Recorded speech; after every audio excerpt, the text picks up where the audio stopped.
থাকে না যে আহ, আহ, দেখানো একটা কিন্তু মেসেজ দেওয়া আরেকটা, এটা আমরা পেয়েছি।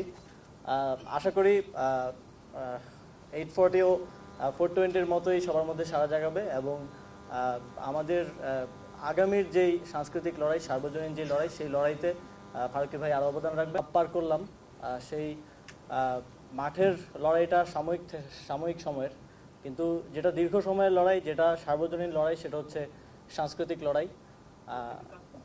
এই সাংস্কৃতিক লড়াইটা ফারুকী ভাইরা করে আসছিলেন এবং আমাদেরকে কিছুটা হলেও যতটা ওই সময়ে পারা যায় আমাদেরকে দেখানোর চেষ্টা করেছেন, বোঝানোর চেষ্টা করেছেন।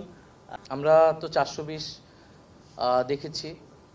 আমার যতটুকু মনে পড়ে 7-8-এর সময় এটা ওই সময় রিলিজ হয়, যদিও আমাদের তখন অত বোঝার বয়স হয় নাই বা পরবর্তীতে দেখেছি। তো আমরা সবসময় খুব সহজ সিম্পল কথাটা যেটা আমরা প্রত্যাশা করি একজন শিল্পী, একজন সাহিত্যিক বা একজন পরিচালক, তার কাজ সমাজের বাস্তবতাটা আসলে তুলে ধরা। তো আমরা আসলে বিগত যে আমরা বলতেছি যে একটা ফ্যাসিবাদী সময় আমরা পার করলাম, সেই সময় আসলে আমাদের শিল্পী সাহিত্যিক বা আমাদের সিনেমায়, আমাদের সাহিত্যকর্মে আসলে কতটুকু সেই সমাজ বাস্তবতাটা ফুটে উঠেছিল, এটা আমাদের এখন আসলে একটা গবেষণারও বিষয়। আমরা হয়তো অনেক কথা বলতে পারিনি, অনেক না বলা কথাগুলো রয়ে গিয়েছে। তো এখন আমাদের সময় সেই কথাগুলা ফুটিয়ে তোলা। এবং ফারুকী ভাইকে আরও অনেক ধন্যবাদ এবং এই সিনেমার সাথে সংশ্লিষ্ট সকলকেই, যে এই সিনেমাটা আমাদের 5ই আগস্ট ঘটেছে, বিজয় ঘটেছে, এখন হয়তো আমরা অনেক কিছু বলার সুযোগ তৈরি হয়েছে, কিন্তু এই সিনেমাটা 5ই আগস্টের আগেই তৈরি হয়েছে, এটার প্রক্রিয়া শুরু হয়েছে এবং 5ই আগস্ট না হলেও হয়তো এটা রিলিজ হতো বা হওয়ার চেষ্টা, উদ্যোগ নেওয়া হতো। পারতো কি পারতো না সেটা হয়তো আমরা বুঝতে পারি।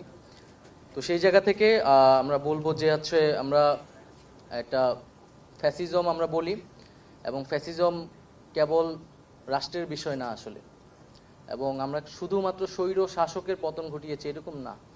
ফ্যাসিজম হচ্ছে যেটা সমাজের রন্ধ্রে রন্ধ্রে ছড়িয়ে যায়, মানুষকে কলুষিত করে, মানুষের মনস্তত্ত্বকে পরিবর্তন করে দেয়।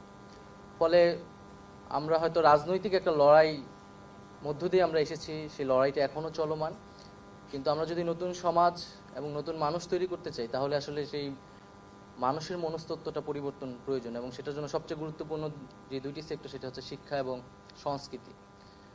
তো সেই জায়গায়, এবং এটা কেবল সরকারের উদ্যোগে এটা সম্ভব হয় না, সরকার হয়তো উদ্যোগ নেবে, কিন্তু যারা সংস্কৃতি, শিক্ষা এবং সাহিত্য জগতের লোক রয়েছে, তাদের কাছে আমাদের আহ্বান থাকবে যেই আসিফ মাহমুদ যে সাংস্কৃতিক লড়াই কথা বললেন, এবং সেই একটা আমাদের যেরকম একটা আপরাইজিং হয়েছে, আমাদের এরকম মনোজগতেও, সাংস্কৃতিক জগতেও আরও আপরাইজিং প্রয়োজন আসলে।